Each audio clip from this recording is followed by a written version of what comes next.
Is this thing on? All right. If you're watching this video, we're going to talk about flat rate burnout. And this doesn't apply to flat rate mechanics. This applies to hourly. And a lot of it too could be poor management. Automotive technicians are not a dime a dozen. It's a very tough industry. And when you're getting that carrot dangled over your head there, you can burn out pretty quick with all these incentives and try to dig in. There's going to be mechanics adding into the comments here. And if you're not a mechanic and you're a general viewer, this might give you some more insight here. Like, us mechanics are pretty beat up, especially in the automotive industry. So let's get into that. So this is nothing new. I see it in the comments too. And the general public notices burnout among mechanics is huge. Every mechanic's going to experience it. You're going to be so tired, so devastated. Your anxiety is going to be through the roof. You're going to hate the industry. You're going to look strung out. People looking through from the other side say, oh my God, mechanics look like crap. Generally, we do. A lot of us are burnt out and we don't realize it. You're just on autopilot. You wake up, you go to work, you do the jobs, and you come home and you sit on the couch and your mind's fried and you don't even know what happened during the day. You just know you worked another day and time went on. It's hard to explain to people who don't go through it. And in the automotive industry, I feel like it's different. Like, being in heavy equipment now, I've not experienced what I felt in automotive. It's so hard to explain to people, and I'm going to try my best. And the way I could think of it is people who work Monday to Friday, 9 to 5 or whatever, 8 to 5, you show up to work. You generally know how the day is going to go, especially in a repetitive job. You know what to expect. You know when you punch in at 8 in the morning and you leave at 5 p.m., you're going to be paid a certain amount, and it's not going to fluctuate unless you call in sick or you go in for overtime. It's going to stay at this level. Whereas flat rate, you go in not knowing if you're going to make money. You go in not knowing what you're going to work on. Your day is never the same. A vehicle can fail 100,000 different ways, and there's more ways to repair it. And it's hard to articulate how annoying and frustrating that can be, because you can do the same job 10 times, and one other time it's going to go a completely different way because you had no control over it. So you get anxiety, you burn out. It's tough. It's very, very tough. Another thing people don't understand, the general public, is when you go in as a flat rate technician or whatever, you don't always have that, I know how many hours I'm going to make in the day. It can be way, way more, but a lot of the time it's way, way less. To the point where a lot of places offer a guarantee now, which is a double-edged sword. You can check out my other videos there. If a mechanic takes the guarantee, they're usually replaced pretty damn quick. It's unfortunate, but that's the way they do it. It's we're giving you a guarantee so you're not stressed, but if you take that guarantee, you're generally outed pretty damn quick. So that's another thing mechanics burn out from, because they're fighting to try and make those 8 hours, 10 hours a day, and everything's pitted against you. A vehicle does not cooperate. Someone said to me some the other day is, you will never see a happy mechanic because they don't work on things that aren't broken. You know, it's like HVAC guys, they're doing new installs, but a lot of the time when they're called out, they're not working on things that are working perfectly. You know, they can sympathize with us. Truck and coach can. Some electricians, if they're not doing builds, or I say new residential. There's a lot of trades out there who can sympathize with us.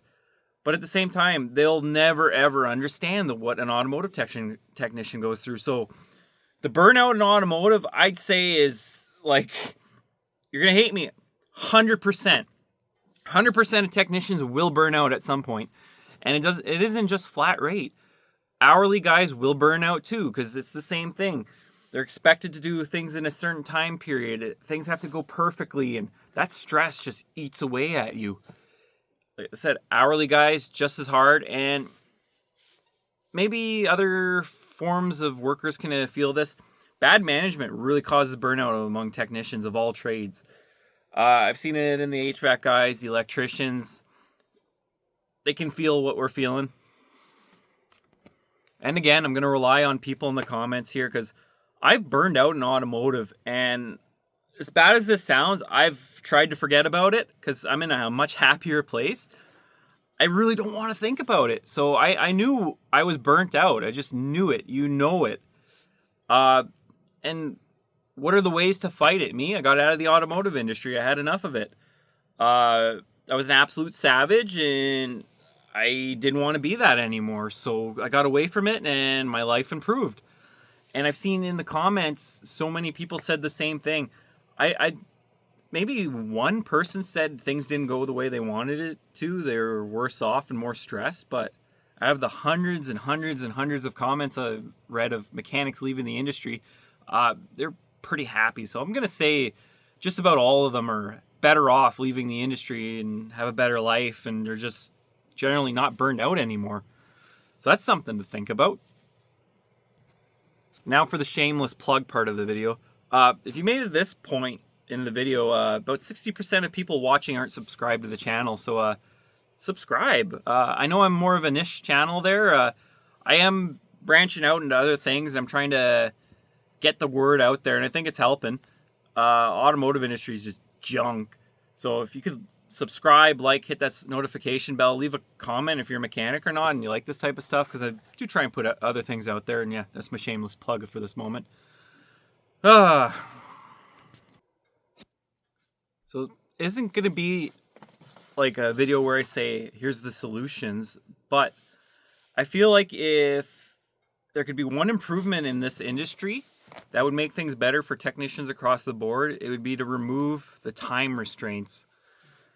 It's kind of an ego thing, but at the same time, it's used as a way to measure what kind of technician you are. There's technicians who, this is just going to be a generic example. Let's say front pads and rotors take 1.5 hours. Is the person a bad technician if they take more than 1.5 hours? What if they encountered rust? What if the rotor was stuck on the hub and it required more force than that's normal?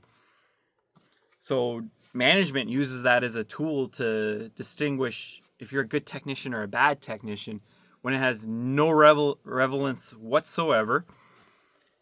And a lot of technicians, that's kind of an ego trip too. So if they can do it in 45 minutes to half an hour, they're like, ooh, I'm the best technician ever. That's where comebacks come in. So it's always a fine balance of being quick, being efficient, and being very good. And you're always being monitored on everything you do. It doesn't matter if you're in a dealership or a private garage. A lot of places, like private garages are modernized, the good ones, I hope. But at the same time, they're all using systems and computer programs now to say, hey, why is this taking so long?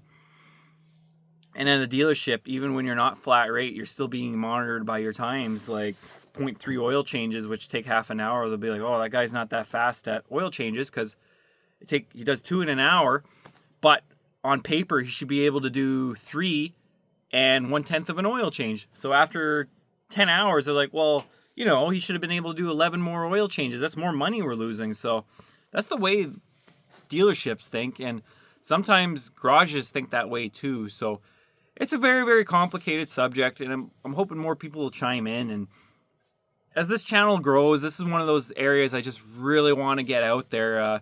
Flat Rate Master, he talks about it quite often. He's very good at it. The guy's been around longer than me. So he's one of my favorite channels. There's other channels too, but they're very niche and you don't see them too often. So yeah, it's a bit of a rant. I always do my rants after work because it seems to be when my mind's the clearest. I don't just wake up and decide, hey, I want to talk about flat rate anxiety and burnout. So yeah, if you made it this far in the video, leave a like, comment, subscribe. Hope to see you in the next one. Take care.